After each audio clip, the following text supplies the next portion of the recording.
Hello, guys. Good morning, good afternoon, good evening. Estou aqui com meus pocotós, né? E, gente, hoje temos uma aula de mais uma matéria, right? Que é muito importante, né? Que é a second conditional.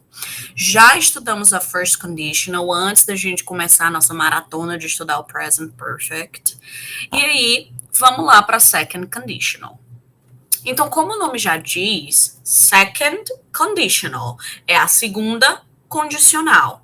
Ai, teacher, o que é esse negócio de condicional? Gente, condicional é quando eu crio uma condição para algo acontecer. Por exemplo, se chover, eu não vou sair mais tarde. Então, eu criei uma condição. Se chover, eu não saio. Né? Que foi o que a gente estudou na first conditional. Teacher, e por que a second conditional é diferente? Por que tem outra? Enfim, vamos lá entender. Então, a second conditional eu uso para falar a respeito de coisas hipotéticas, de ideias, de coisas que eu queria que acontecesse. Por exemplo, vamos lá. Se eu ganhasse na Mega Sena, eu viajaria o mundo. Então, eu tô falando aqui de uma coisa, não digamos necessariamente impossível, mas muito improvável de acontecer. Eu tô falando de uma condição que eu acho que para acontecer tá difícil, né? Então, rapaz, se eu ganhasse na Mega Sena, eu viajaria o mundo, eu compraria uma casa, né? Então, eu tô falando aí de uma condição muito improvável de acontecer e o que eu faria se ela acontecesse. Essa é a ideia da second conditional. Diferente da first conditional, né? Porque lá na first conditional é tipo assim, se chover, eu não vou sair. Ah, gente, mas chover é uma coisa muito fácil de acontecer, né? Não tanto aqui no Ceará, mas é uma coisa provável, muito mais provável de acontecer do que você ganhar na Mega Sena ou ganhar na loteria. Aí vamos lá. Tem aqui a explicação, né?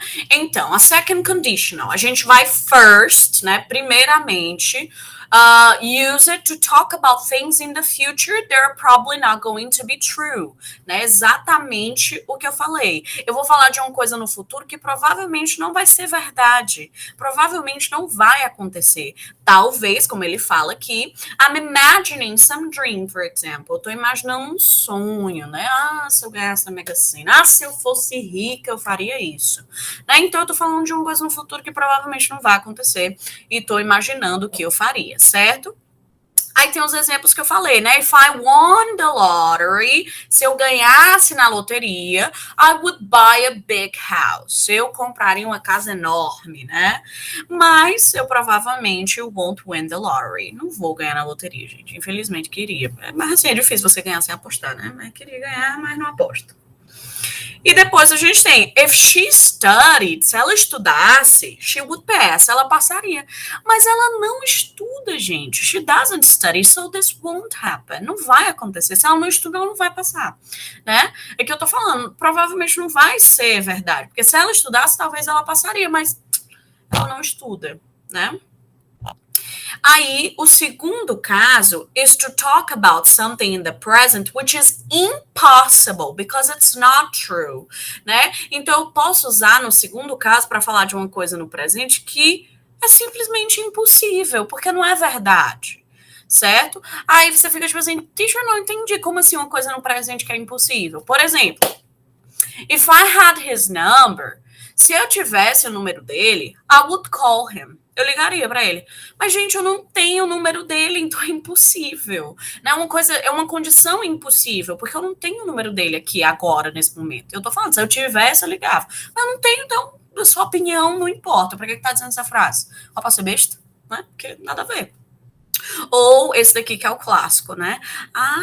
If I were you, se eu fosse você, I wouldn't go out with that man. Eu não sairia com esse cara.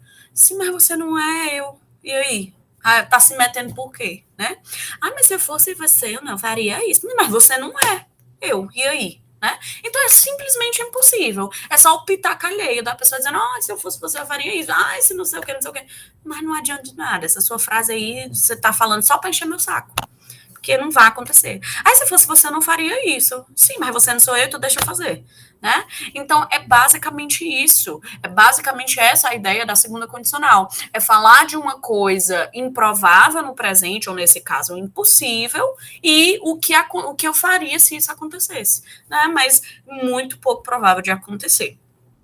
Aí, gente, o mais importante é saber como é que funciona a estrutura disso, né? Você vai usar o if. Teacher, que diabo é esse if? If é o se, certo? Então, se eu fosse você, ok, então é o se. Eu sempre vou ter que começar com o if, né? Para criar a condição. Olha, se eu fosse você, se eu ganhasse. Então, sempre tenho que começar com o se. Então, eu vou botar o if. E a minha frase que vem depois do if, ela vai vir toda no passado. Como assim, teacher? Por quê? É porque se eu fosse você, se eu ganhasse na loteria. Então, todas essas frases são no passado. Se isso acontecesse. Então, você vai usar o se e a frase no passado. Depois, separado por vírgula, você vai dizer o que aconteceria, o que você faria. E aí, para dizer isso, você vai usar o would e o verbo.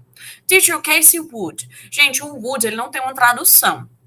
Aí, teacher, aí fica difícil, né? Sem tradução, eu sei. Mas o would, ele basicamente bota o ia no final dos verbos. Por exemplo, would dance. Dance é dançar. Would dance fica dançaria. Would sing.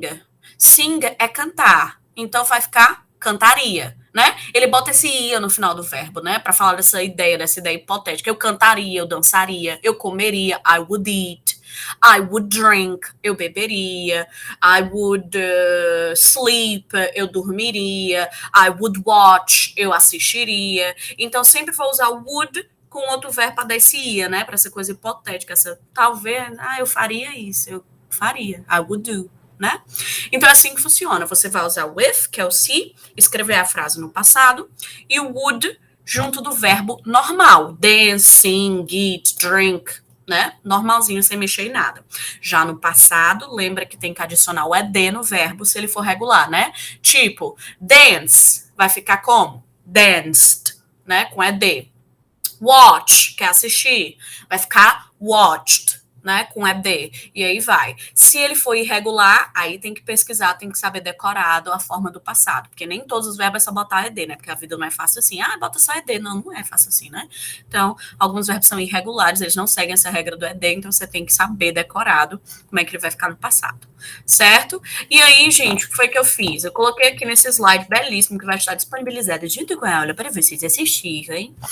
Vocês vão ter aqui vários links para praticar essas atividades. Então, eu coloquei aqui 3 links para vocês praticarem exatamente a second conditional. Então, faz esses links, tenta entender mais um pouquinho, ele já te dá a resposta na hora, certo? Então, é uma excelente escolha, tá? Qualquer coisa você pode, obviamente, assistir mais vídeos ou coisas do tipo, mas qualquer coisa, alguma dúvida, vai abrindo o site, vai fazendo os exercícios enquanto assiste a minha videoaula, né? Vai botando e fazendo, ok?